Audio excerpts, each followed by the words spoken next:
오늘 말씀은 빌립보서 1장 1절에서 11절까지 말씀입니다. 함께 읽도록 하겠습니다.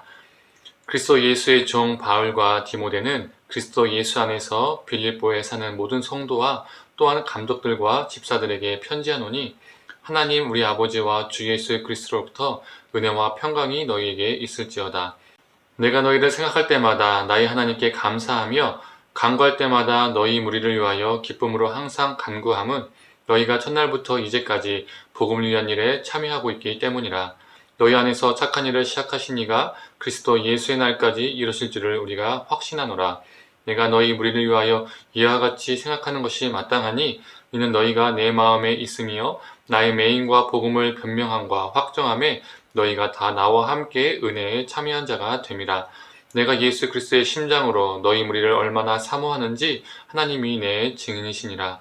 내가 기도하노라. 너희 사랑을 지식과 모든 총명으로 점점 더 풍성하게 하사 너희로 지극히 선한 것을 분별하며 또 진실하여 허물 없이 그리스도의 날까지 이르고 예수 그리스도로 말미암아 의의 열매가 가득하여 하나님의 영광과 찬송이 되기를 원하노라. 아멘. 아침 묵상을 함께하는 우리 모든 성도님들에게 하나님의 은혜와 평강이 있기를 간절히 소망합니다. 오늘부터 빌립보서 말씀을 아침 묵상으로 나눕니다. 빌립보서를 본격적으로 보기 전에 간략하게 빌립보 교회는 어떠한 곳인지 잠시 살펴보도록 하겠습니다. 빌립보 교회가 있는 빌립보는 헬라 북부 지방에 있는 도시입니다. 주전 356년에 그 도시를 건설한 마게도냐의 왕 빌립, 즉 헬라 제국의 왕 빌립 2세의 이름을 따서 빌립보라고 불리게 되었습니다. 이후 로마에 의해서 지배를 당하게 되어서 로마 식민지가 되었죠. 하지만 이 빌립보 도시는 다른 로마의 식민지 도시와는 달랐습니다. 로마는 이 빌립보를 특별 대우를 했었습니다. 빌립보의 사람들에게 로마 본토 시민들과 똑같은 법적 지위를, 특권을 부여했기 때문이죠.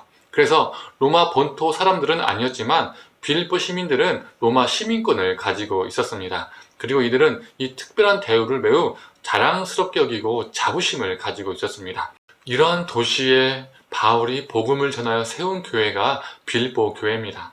빌립보 교회는 바울을 매우 사랑하고 존경했었습니다. 바울 서신들을 보면 많은 교회들이 이 바울의 사도성을 많이 의심했었습니다. 그래서 이 바울 서신을 보면 바울을 의심하는 내용들이 직간접적으로 언급이 되옵니다. 하지만 빌립보 교회는 달랐습니다. 바울을 정말 존경하고 그의 사도성을 의심하지 않았었습니다. 그런데 바울이 복음을 전하다가 감옥에 갇혔다는 것을 이 빌립보 교회가 듣게 됩니다. 이 빌립보 교회는 바울을 걱정할 수밖에 없었죠. 자신이 사랑하고 존경하는 리더였기 때문입니다.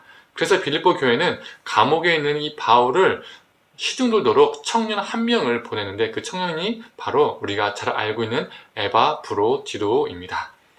그런데 이 에바브로디도가 바울에게 가자마자 심한 병에 걸려서 거의 죽을 지경에 이르게 됩니다. 이 사실을 빌립보 교회가 알게 되자 빌립보 교회는 근심하게 되죠. 왜 그렇습니까? 이 바울을 도우려고 보냈는데 오히려 폐가 됐으니까 말이죠. 그래서 바울은 빌립보 성도들의 걱정과 근심을 덜어주기 위해서 편지를 씁니다. 바로 이게 빌립보서입니다. 또한 바울은 빌립보 성도들 사이에 갈등이 있다는 것도 듣게 됩니다. 그래서 그들에게 훈계와 권면의 말씀도 그 편지 안에 담아서 보내게 되죠. 오늘 1장 1절을 보면 빌립보서가 다른 바울 서신들과 다른 점이 있음을 발견하게 됩니다. 다른 바울 서신에서는 이 편지 초반에 바울은 자신이 사도임을 강력하게 주장합니다. 강조하죠. 그런데 이 빌립보서에는 자신의 사도성을 전혀 강조하지 않습니다. 여기서 무엇을 말해줄까요? 빌립보 교회가 바울의 사도성을 이미 인정했고 존중하고 있었기 때문에 바울은 자신의 사도성을 굳이 언급할 필요가 없었다는 거죠. 3, 4절을 보면 바울은 물리적으로 감옥에 있었지만 그 감옥도 바울과 빌립보 교회의 교제를, 연합을, 함께함을 막을 수가 없었습니다. 바울에게 있어서 빌립보 교회는 생각만 해도 감사하고 간구만 해도 기쁨이 되는 교회였습니다. 예수 그리스도 안에서 서로 사랑과 감사로 교제하고 있음을 볼 수가 있는 것이죠.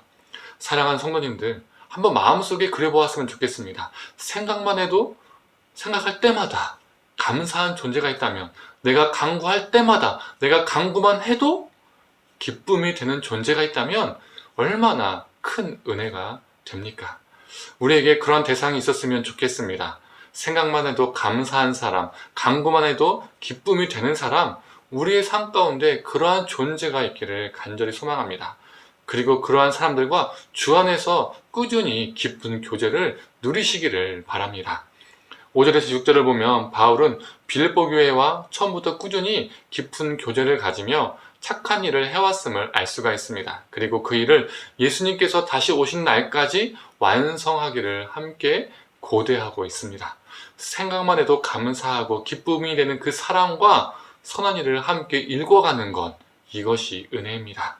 이것이 신앙입니다. 신앙은요, 일요일에 그냥 교회 갔다가 예배드리고 헌금 내는 것이 아닙니다. 신앙은 함께 선한 일을 일궈가는 것입니다. 우리에게 허락된, 하나님께서 우리에게 허락해 주신 소중한 사람들과 함께 하나님의 선한 일을 일궈가는 존재가 되시기를 간절히 소망합니다. 바울은 마지막으로 빌립보 성도들의 사랑이 풍성해지기를 소망하고 있습니다. 그런데 바울은 이 바울이 말하는 사랑은 단순히 감정적인 사랑이 아니었습니다. 9절을 보면 지식과 총명으로 사랑이 풍성해지기를 원한다라고 말하고 있습니다. 여기서 지식은 그리스도를 아는 참된 지식을 의미하고요. 총명은요, 선과 악을 분별할 수 있는 능력을 말합니다. 짧게 표현한다면 말씀 안에서 진리 안에서의 사랑을 말하는 것이죠. 사랑하는 성도님들, 우리 삶 가운데 사랑이 풍성해지기를 원합니다. 감정적이고 충동적인 사랑, 이기적인 사랑이 너무나 넘쳐나는 이 시대 속에서 참된 사랑으로 진리를 드러내고 선한 것을 분별하는 존재가 되기를 간절히 소망합니다. 함께 기도하겠습니다.